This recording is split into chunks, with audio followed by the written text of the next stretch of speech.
guys, this is Michelle Nicolaisen with bombshell.com, and today I wanted to do something a little different for my video post.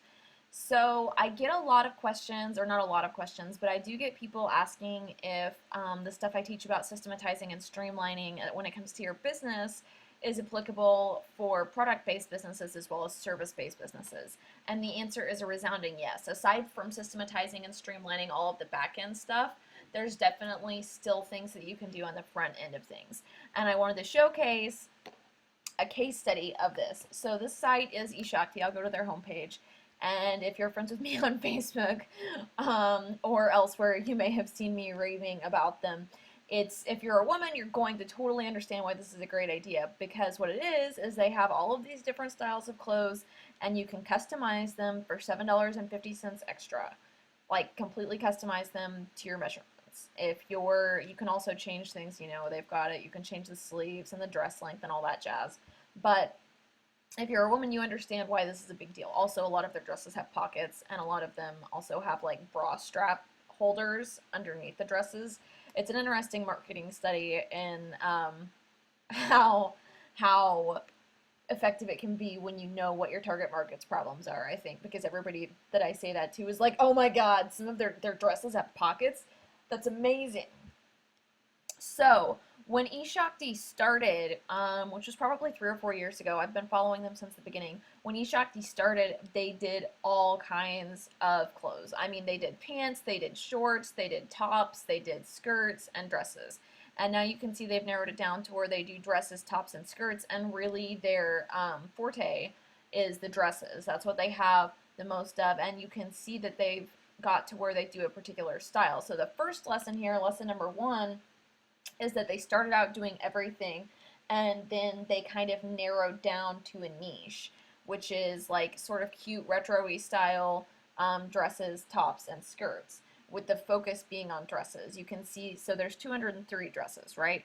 You can see that if you go to tops, there's 81, and if you go to the skirts, there's 50. So the dresses, so they have a signature thing as well.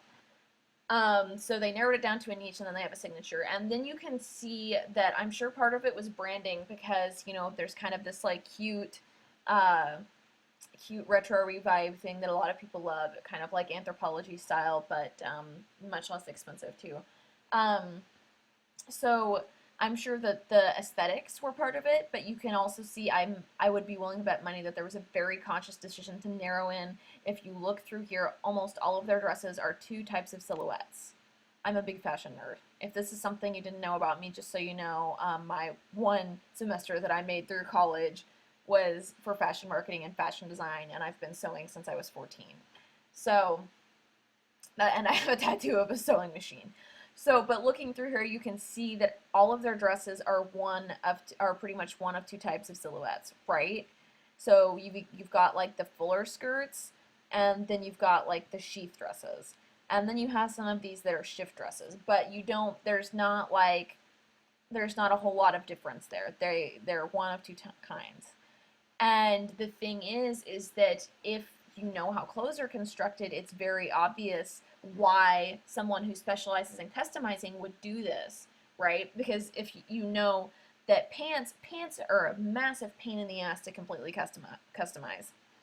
I'm sure part of the reason that they don't do pants anymore might be that they weren't selling as well, but I would also be 100% sure that there are so many points of customization on pants that it's not sustainable, and it was difficult to systematize and difficult to streamline. Whereas if you look at this dress, the main points of customization are going to be here in the bust area, here in the waist area, and then the hips are mostly free. So all they need to do is make sure most people, for most figures, the hips on that aren't going to need to be modified. And you can even see that in the back, they've got elastic to make it so that they don't need to, like if someone has a dramatic bust to waist ratio, they don't need to do as much customizing because there's the elastic in the back that's going to do a lot of work for that.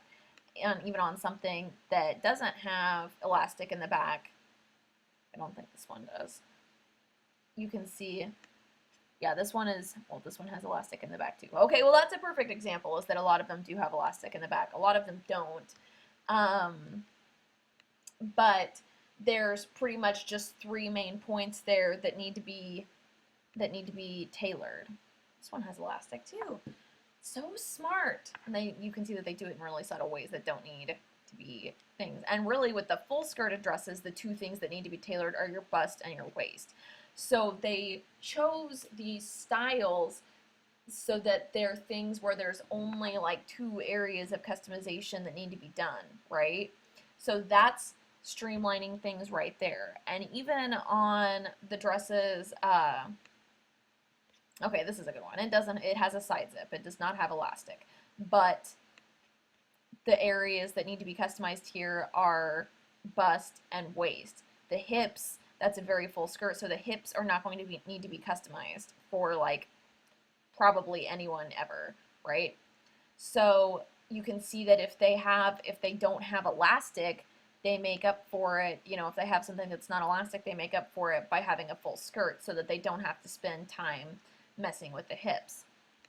Even the dresses that are sheaths, if you look at them, there's elastic in the back of them, right? So the main things you're going to need to customize here are the bust, the waist, and the hips, but that elastic is going to save you a whole lot of time when it comes to actually making it fit properly.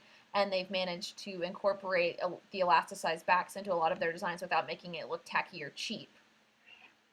So I don't know if that's as fascinating to anyone else as it is to me as a big fashion nerd, but I think that this is a really excellent case study in how you can systematize and streamline your offerings even if you're not a service provider. And then you can also see, this is the equivalent of the intake forms. You can see that it's really fairly painless to customize it. You can either order a straight size and you can select a height. Even if you order a straight size, they will trim the dress to your height, and I am 5'2", so that's pretty awesome. Or you can do a custom size. If you do a custom size, I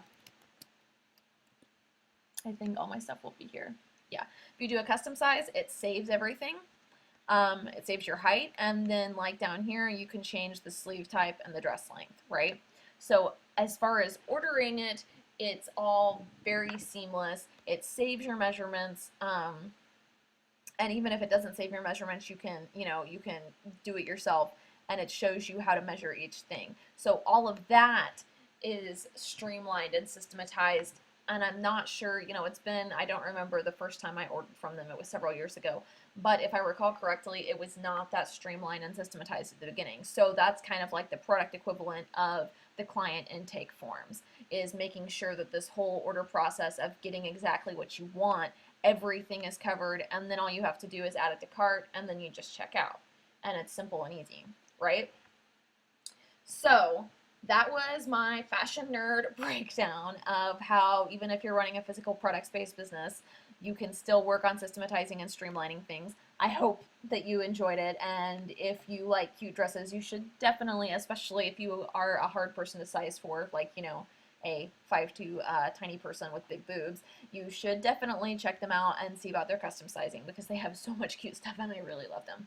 So that's it for today. I hope that you found it interesting and useful. If you want to find more jazz like this, check out bombshell.com. Thanks for watching and have a fabulous day.